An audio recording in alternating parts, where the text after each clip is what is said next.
Standard transformers have a bottleneck. During decoding, rich computation deep in the model gets discarded. Only the final token goes back to the bottom. It's like a supercomputer, forgetting its thoughts between words. Enter the full bandwidth transformer. Researchers added latent feedback to widen this channel. Instead of just feeding back the token, they fuse the previous top layer hidden state into the input. The fusion uses a gated linear unit. The hidden state goes through the value pathway, while the token embedding acts as the gate. This asymmetry prevents shortcutting. The model can't suppress the state pathway without losing the input itself.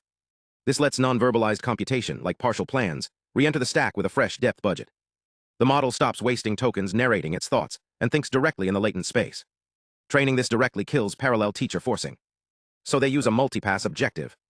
They shift and fuse states across parallel passes. A schedule introduces deeper feedback late. Mixing just 3% 3-pass batches creates a contraction toward a fixed point, ensuring stability beyond the training horizon.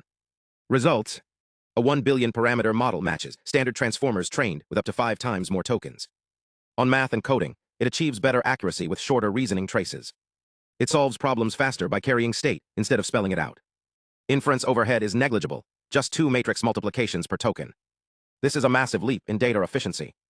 Widening the bandwidth yields more intelligence per token.